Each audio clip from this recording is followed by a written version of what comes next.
my beloved Boss Mike Cervera.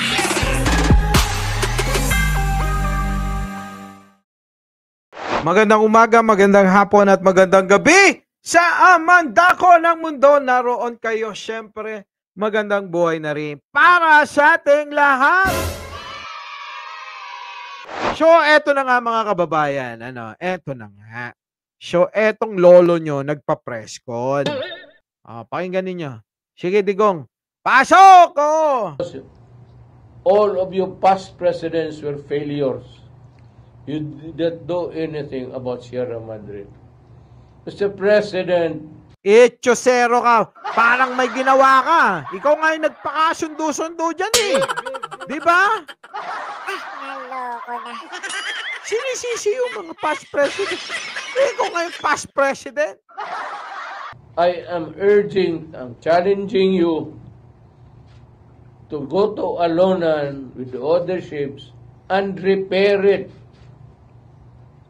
Yan ang dapat following your... Tingnan nyo, titigan nyo yung itsura ng lolo nyo, ha?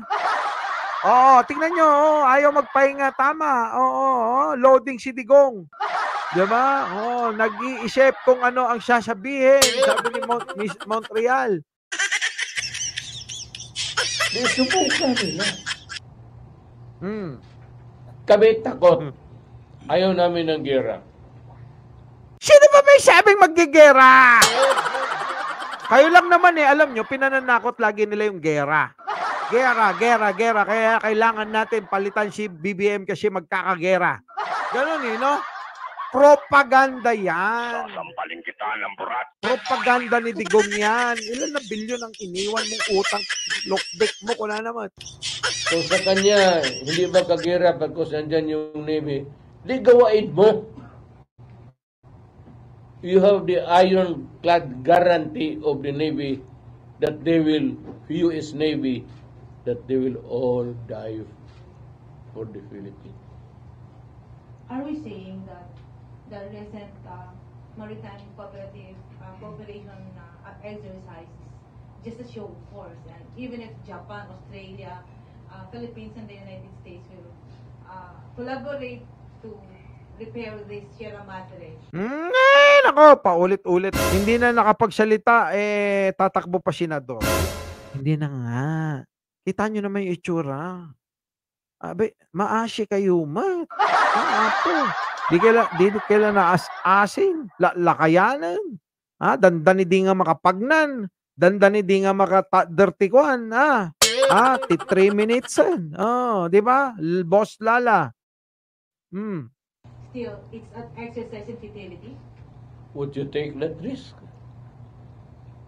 Go ahead. Bring in Japan and the rest of the ASEAN countries and let us see what happens. Are you saying there will be a bloodshed? The what? There will be a bloodshed. War.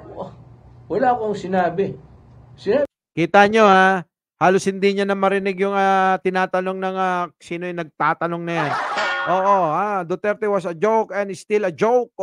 Muhammad Iqbal, isang langaw na lang, pipirma dyan kay Digong nyo. Ako din, nabudol din yan. Kayuta naman Diba? Pare-parehas lang sinasabi, paulit-ulit lang.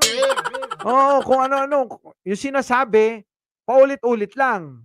Tapos, iba lang venue, iba lang yung katabi. Yung isa rito, tingnan nyo naman yung itsura, di ba? Puro deny at kasinungalingan lang sinasabi.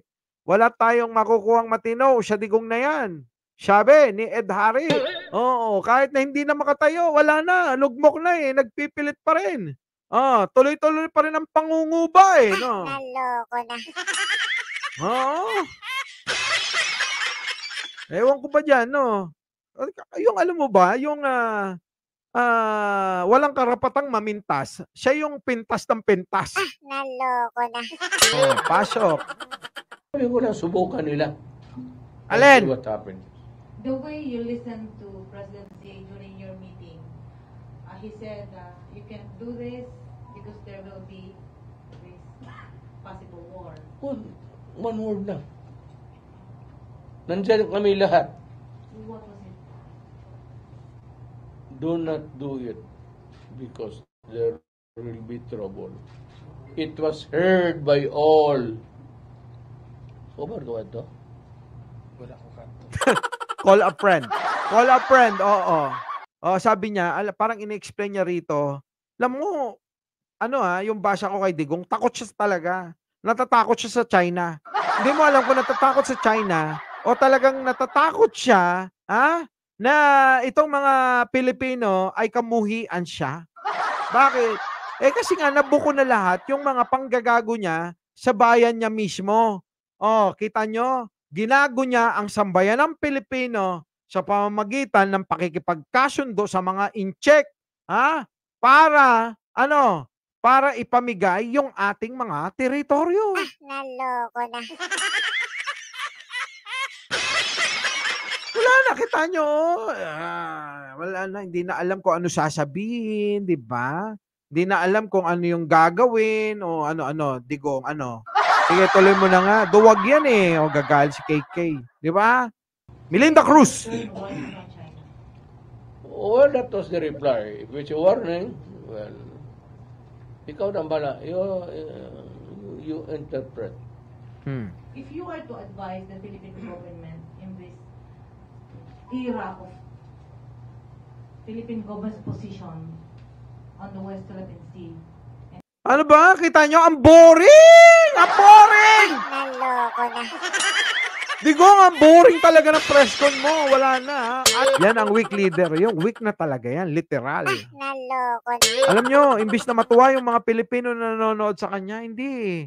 Nakakainis na. Alam mo yung pinipilit mo na lang kahit hindi mo na kaya.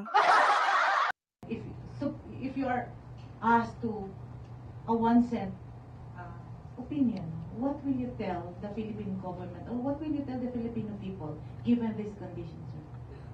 My advice would be totally irrelevant. Sila ang magtanong doon sa Amerikano.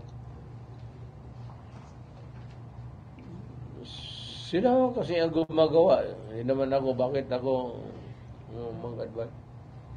Mayor, pwede mo balik lang ko. I just want to make it clear. So you said that where is, as is, where is, there was an agreement, written or verbal only, and Verbal. Verbal.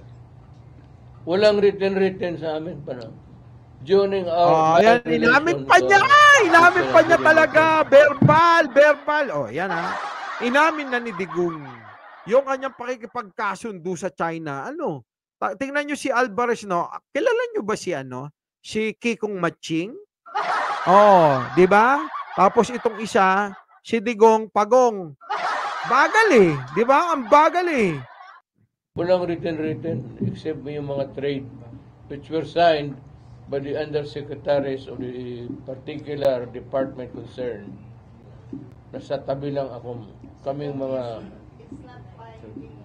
It's not binding. No, just May because Unil! it was not signed. Domingo Other Manuel! agreements, other trade agreements signed are binding. Sa Jacob atin. Alvarez! Hindi mo kailangan ang presidente ang pupunta doon. Okay, thank you, General Lina. Sir, You cannot Naloko na. put to task the president to sign all agreements with all other countries because that will take. Kaya may dala kang mga diplomatic Ang binding daw nila, wala silang ganong-ganon, kundi lang, salitaan. Gentleman's agreement nga Yun lang yun. Oo. Walang document. Sabi niya, gentleman's agreement, meron. Inamin na ni Digong. trade undersecretary, trade secretary.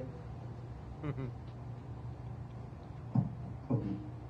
Sir Al, I am just asking you to exactly, meron ka mang recorder, quote me exactly para walang Di ba? Misconception. Misunderstanding.